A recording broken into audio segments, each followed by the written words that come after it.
Kebenaran dan perbuatan adalah wajar dan alamiah kalau ada orang yang mau mengetahui, mempelajari, dan mengerti tentang kebenaran, lalu melakukannya. Kita tahu bahwa setiap orang bisa saja memperoleh kebenaran. Kebenaran ilmu pengetahuan dan teknologi, kebenaran dari firman Tuhan, kebenaran untuk mengenal siapakah Allah yang sesungguhnya yang menyatakan diri. Kebenaran-kebenaran tersebut dapat memberikan arah untuk kehidupan seseorang, dapat membentuk struktur individu, komunitas, dan masyarakat. Namun kebenaran-kebenaran tersebut adalah wajar dan seharusnya dilakukan dalam keseharian, dalam berbagai tempat, bidang, dan situasi kondisi yang ada. Bagaimana melakukan kebenaran? Bagaimana mengerjakan kebenaran? Bagaimana menyatakan kebenaran dengan tepat? Sesuai dengan kebutuhan, keperluan, dan kepentingan diri, orang lain, atau kelompoknya. Kebenaran yang dilakukan seharusnya bersifat universal, dapat dirasakan dan dapat dinikmati oleh siapa saja dan di mana saja. Karena kebenaran yang dilakukan tidak diskriminatif, tidak membeda-bedakan, dan tidak membelenggu. Tetapi kebenaran itu akan memerdekakan, menolong orang lain untuk mengerti siapa dirinya dan bagaimana hidupnya, untuk adil, sejahtera, baik, suci, dan sebagainya. Kebenaran yang dilakukan adalah kebenaran yang sesungguhnya. Bukan hanya secara ontologis ada dalam benak, bukan hanya secara verbal ditulis, dibaca, dipelajari dengan pengertian-pengertian yang mendalam dan mendasar, dan bukan hanya dapat diwujudkan dengan berbagai teknologi yang dapat digunakan atau dihasilkan, tetapi lebih dari itu, kebenaran yang dilakukan adalah kebenaran yang membawa kepada kehidupan manusia yang sejahtera, beradab, dan tentunya semakin kenal Tuhan, kenal diri, menghargai lingkungan untuk dipelihara, dikelola dengan baik.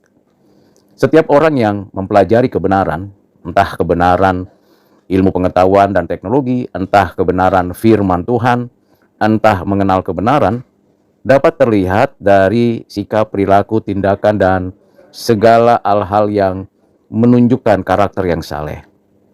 Seringkali orang banyak mengerti tentang kebenaran, bahkan mempelajarinya sampai tingkat doktoral, mencapai kehidupan dan tataran pemikiran yang tinggi, bahkan mendapatkan jabatan sebagai guru besar. Namun sayangnya, kebanyakan orang makin tahu, makin tidak dilakukan apa yang diketahui. Makin pintar, makin cerdas, makin bertambah pengetahuan dan teknologi yang digunakan, justru semakin kehilangan kemanusiaannya, kehilangan rasa untuk mengerti sesama. Inilah kontraproduktif antara kebenaran yang dipelajari, kebenaran yang diketahui, kebenaran yang hanya digunakan untuk kepentingan sendiri, dengan kebutuhan-kebutuhan yang real dari kehidupan manusia. Buktinya, ada banyak orang yang sudah mempelajari berbagai ilmu pengetahuan yang benar, teknologi yang baik, tetap saja perbuatannya masih ada yang korupsi, masih melakukan pencegalan, masih sikut sana sikut sini, masih melakukan penindasan, ketidakadilan, bahkan merusak bumi, merusak air, merusak tanah, merusak udara dengan polusi-polusi yang ada. Itu menunjukkan bahwa kebenaran yang dibaca, dipelajari, diketahui, dimengerti dengan begitu baik ternyata tidak dilakukan dengan benar, tepat, dan baik. Sehingga apa yang diketahui tidak dilakukan. Itulah kontradiksi kehidupan manusia. Sebenarnya kalau kita orang-orang yang sudah belajar tentang kebenaran, menghidupi kebenaran, dan membagikan kebenaran, kebenaran itu dapat dirasakan oleh diri sendiri, orang lain, dan sekitarnya. Makin bertambah pengetahuan, pengalaman, pengertian tentang kebenaran, seharusnya makin sejahtera kehidupan, makin beradab manusianya, makin memiliki masa depan yang cerah. Tetapi kenyataannya tidak demikian. Terlihat dari kondisi yang semakin berbanding terbalik. Karena itu, mari kita perjuangkan kebenaran yang dilakukan. Kita memang tidak sembarangan berbuat ini dan itu, berkata ini dan itu, atau bertindak ini dan itu terhadap apapun, dimanapun. Kita tidak asal melakukan kebaikan, tidak asal melakukan segala perbuatan-perbuatan yang begitu mendapatkan perhatian kebaikan, tidak asal-asalan, karena semua perbuatan-perbuatan yang baik, yang adil, yang suci, yang mulia seharusnya dan sewajarnya berasaskan pada kebenaran. Kita tidak sembarangan menolong orang, membantu sesama, bahkan memberi perhatian kepada orang yang melarat, yang sakit, yang susah, dan sebagainya. Kita melakukannya itu dengan berpusatkan pada kebenaran. Kebenaran menjadi kekuatan untuk menolong orang lain. Tetapi menolong orang lain tidak asal-asalan, harus diarahkan di dalam dan melalui kebenaran. Bagaimana kita bisa mensinergiskan kebenaran dan perbuatan? Tentu haruslah dimulai dari sikap hati yang sungguh-sungguh menjadi pelaku kebenaran. Pelaku yang sungguh-sungguh mengerjakan kebenaran dari hal-hal kecil menuju kepada hal-hal besar. Memang tidak mudah karena banyak tantangan dari diri sendiri atau dari orang lain. Musuh dari penerapan kebenaran dalam hidup kita adalah diri kita sendiri. Itulah musuh terbesar, keegoisan, keangkuhan, dan juga cinta akan materi. Sehingga ketika kebenaran mau kita laksanakan, dirilah yang menjadi musuhnya.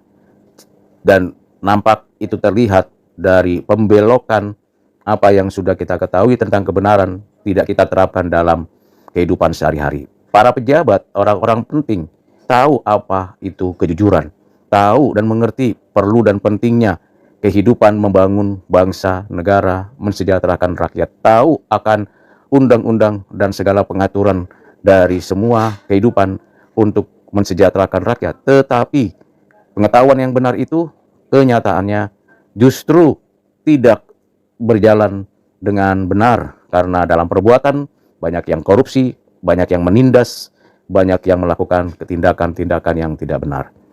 Para pengusaha yang terus mengejar keuntungan, walaupun memang ada tanggung jawab membayar pajak ke negara, memelihara perusahaan supaya berhasil, tetapi kalau ia tahu kebenaran, dia mengerti tentang kebenaran, bahkan memproklamasikan kebenaran kepada karyawannya, atau stafnya, atau usaha-usahanya, seharusnya dia bisa menerapkannya dengan memperlakukan kehidupan yang adil, kehidupan yang sejahtera, kehidupan yang sungguh-sungguh memberikan dampak bagi setiap orang yang berada di perusahaannya atau di tempat usahanya.